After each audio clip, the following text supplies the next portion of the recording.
The referendum is not just a moment of not being with Frank, of choosing not to be with him. It's not just about being British. It is the time where we celebrate rushing to the polls to say, we are Janito. To us, that is the great moment.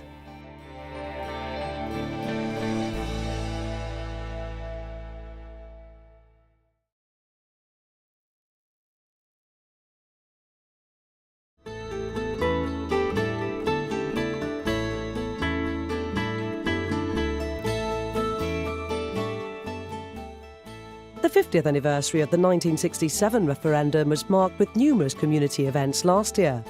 The Winds of Change production paid tribute to the occasion, focusing on real-life stories and characters whilst giving an insight into a culture and community. The White Light Company was behind the production. The group, which previously had brought us Llévame donde nací, focusing on the evacuation. Those behind the original script gave us their insight. I caught up with them at the venue prior to one of the performances. The starting point was actually going to the archives. It was just, let's see what I can dig out. Let's see what is already there. Let's see if anything that's already in the archives triggers or paths that I would like to travel along. I like looking through what was going on around the world at the time to build a better picture of the time scale that we were looking at. From there, I then decide on what people I would like to meet up, obtaining life stories, meeting up with the people who lived through it. People in Gibraltar are just so generous with their stories. And they just came up with the most wonderful little anecdotes that I thought, oh, maybe I could squeeze that in. We tend to break things up, and I'm looking, say, more for historical points of view, what the history of it is, and then Jackie's looking at a lot of personal stories. One of the early scenes features the Queen's visit in 1954, an event which was a trigger for Spain's hostile approach towards Gibraltar. I do not know why the British decided on this visit, but in doing so, they added insult to injury, since our Gaudijo had asked, as one leader to another, for Churchill not to send Her Majesty.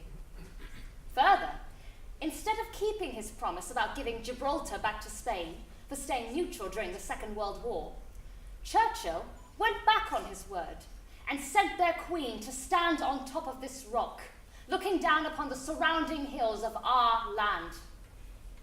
From there, the Queen could see the whole of the Campo de Gibraltar covered with the beautiful flowers of spring, fragile petals which, like our women, are in need of protection, not abuse, to be defended and not sold off as cattle in the alleys and beds of La Línea. La Línea, the sister town del Peñón, which for more than 250 years Britain has exploited, keeping them in dire poverty. La Línea, whose men are paid far less than a Janito. La Línea, where desperate men sell their women to satisfy the carnal pleasures of the soldiers and sailors of Her Majesty's forces. La Línea, where Gibraltar throws its garbage and lives off the misery. La Línea, where the Queen looked down and showed no compassion. So I call upon you, young men, to carry our banner and demonstrate our anger to the world. The eternal values of our Holy Catholic Church are at stake, and on this depends the destiny of Spain. On this path, we cannot waver. We must save the flowers of the Campo for our own young soldiers. ¡Libertad Español! ¡Viva Franco! ¡Arriba España!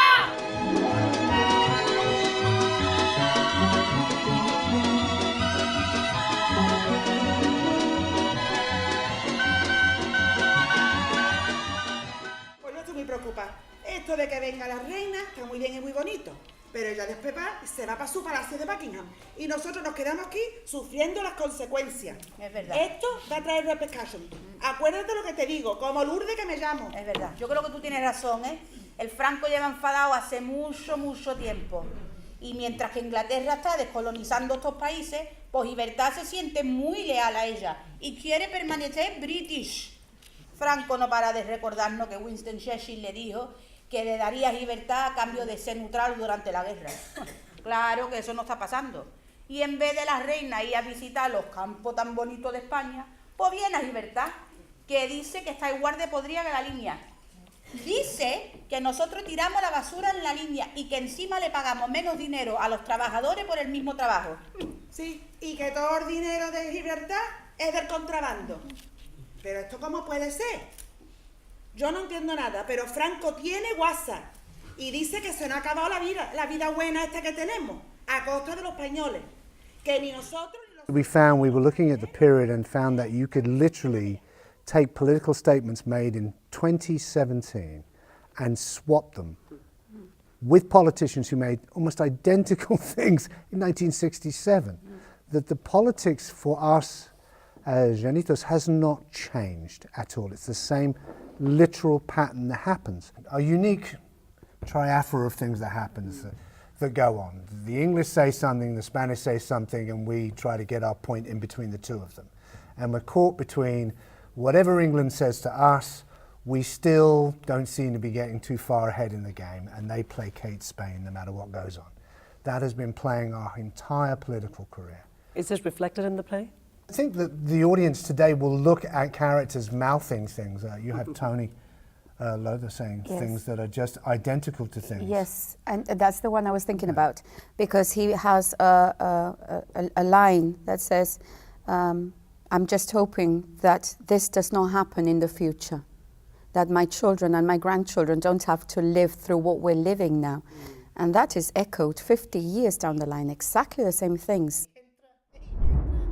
El gobierno español venga a apretar el torniquete, porque ya no se trata de cola en la frontera, registro diario de los coches, el follón con el Monscalpe. No, no, no. Ya es hacernos la vida imposible, la humillación total. Y el inglés le pide a mí, esté tranquilo y paciencia si esto cabrea hasta un santo, coño.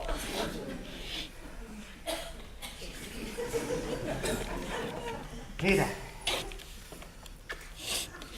si yo le tuviera que pedir al Señor una cosa solamente, le pediría que ni mis nietos ni mis bisnietos tuvieran que pasar por semejantes cosas, porque esto no se lo cree nadie. La cosa no puede seguir así.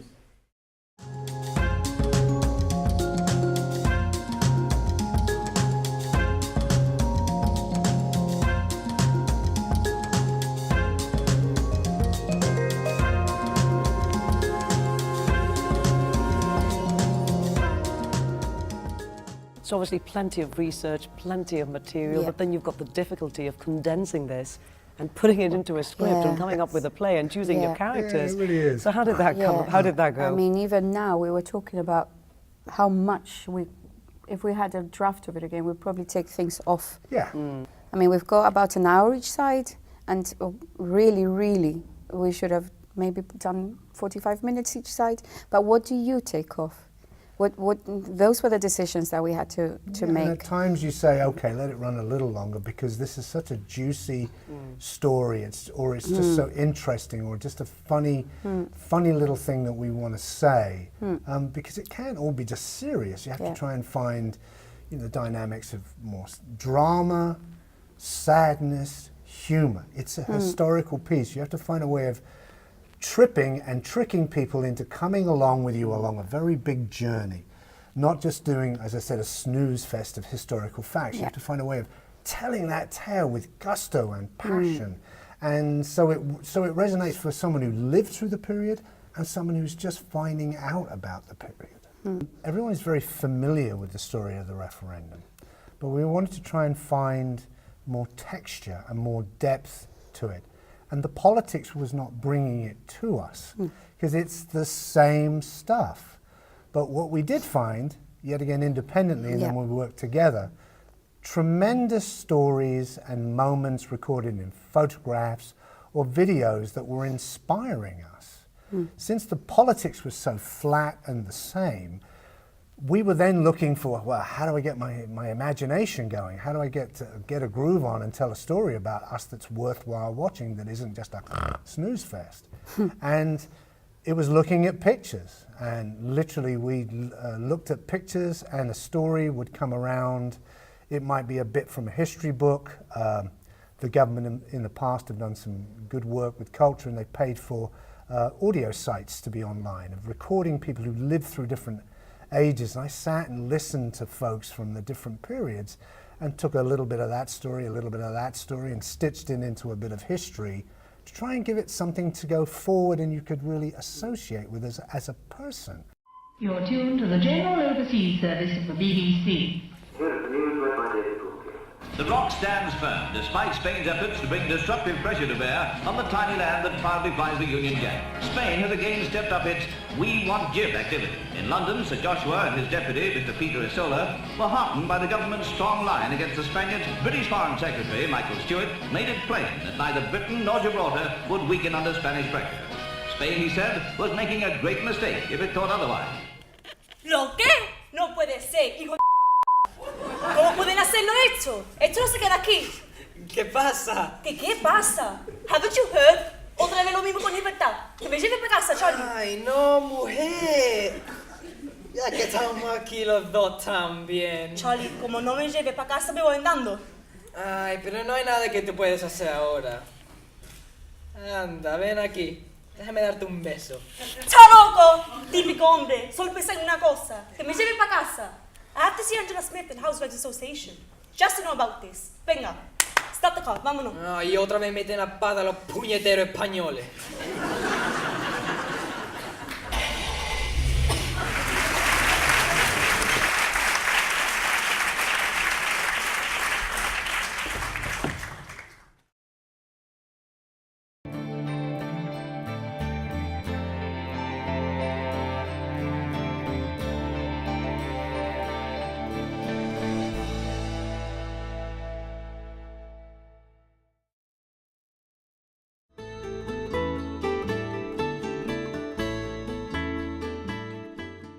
The Winds of Change covered a period of Gibraltar's history spanning over 14 years, a continuation of the group's Jevame, with some of the characters established in this first play also taking centre stage here.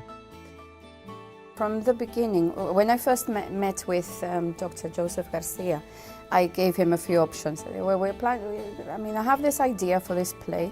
I want to do it about the referendum. These are my ideas. And he immediately said, please keep the family, which is what we wanted to hear. And it made it very easy for us because the main characters were already established and they were very familiar. And when we finished Jevame, we always wondered, what happened to those characters 10 years down the line? So this was brilliant for us to finally decide, well, this one is going to be doing this, and the effect of war, and this one is going to be doing that. So it became very, very easy to create, to breathe life into those characters And develop them and further. develop them their further, stories. exactly. And we had a lot of fun, you know, trying different possibilities, and that was great fun when I was writing those scenes. And the thing we found with Jevame was that so much history you're trying to tell, and you're trying to find new ways to tell historical information so you don't get people going, I'm dropping off right now because it's just history. I mean, and the thing is with history, if you want to find out the history, you go to the archives, you get a history book, and you're done. When you dramatize something, you want to create an experience.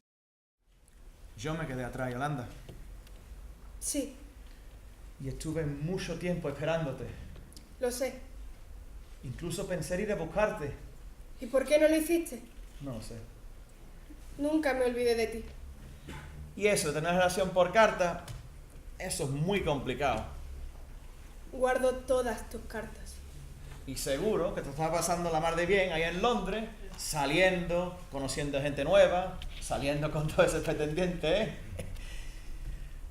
Y yo aquí, esperando, hasta que me di cuenta que la vida corre, Yolanda. ¿Y conociste a otra? Entonces conocí a Paqui. Te escribí, ¿sabes? Diciéndote que lo dejaría todo si tú me lo pidieras. Qué tontería, ¿no? Cosa de jóvenes. No sabía cómo contestarte. Mientras bailaba, me iba de fiesta y conocías a otro, tú me parecías un aburrido. Y ahora me doy cuenta de que esas relaciones iban y venían como el viento, sin sustancia. Tú eras mi amor. Tú eres mi amor. Lo supe en cuanto te vi. Y jamás lo sabrás porque jamás te lo voy a decir. Tú ya tienes tu destino. Y yo perdí el mío.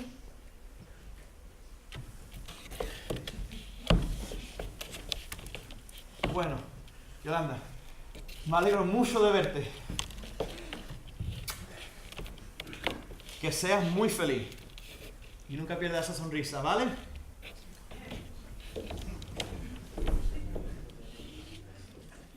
Nunca.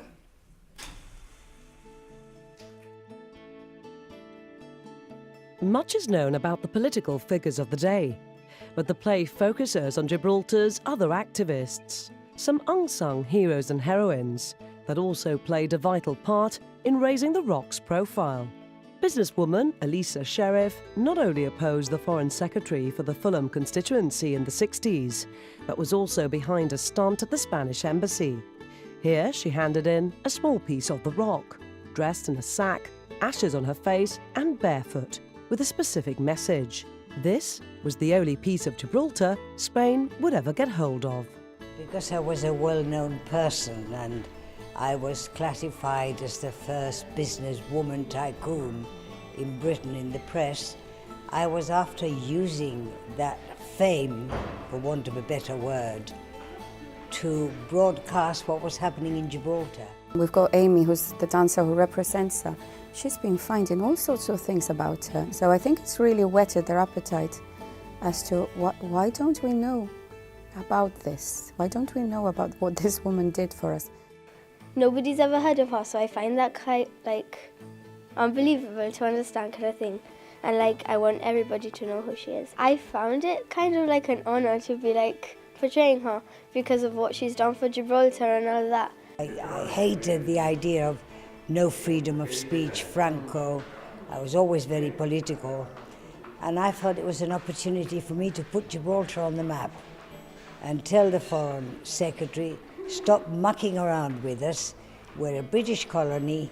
You've got all the other colonies begging to get out of the Commonwealth, and we are begging to stay in. Listen to us. I hope to make people aware of what's happening and that, and how brave and that this woman was to actually do that. And she used to carry a rock around with her, and she used to say, this piece of rock is the only bit of rock that Spain's ever gonna get.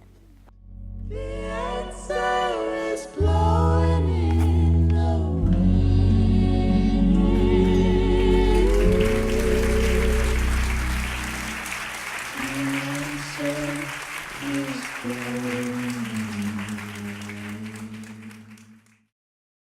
She was great. She was great and showed emotion, and I really felt for her. I really saw myself there as a young girl.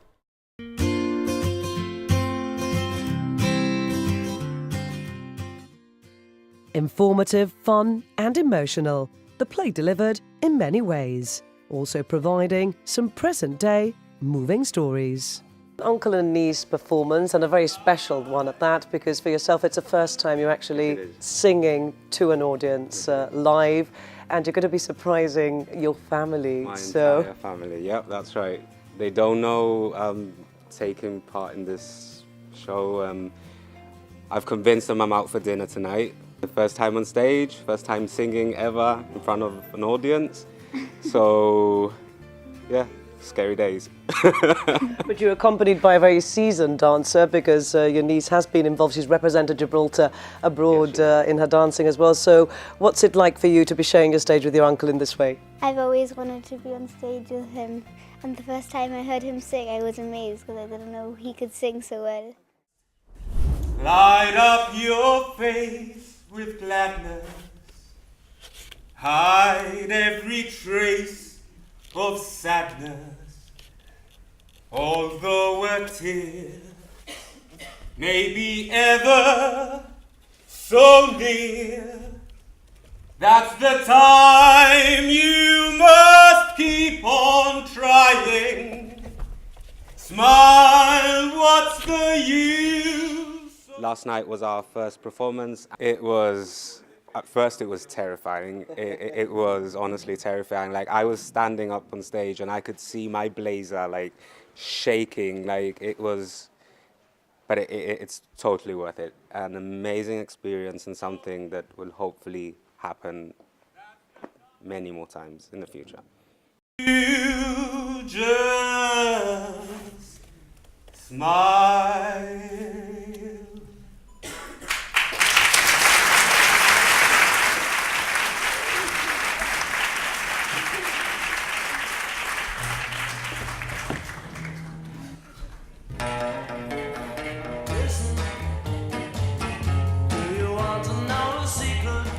It's created a very special moment for both of them, for us, and this is what we like doing as a theatre company.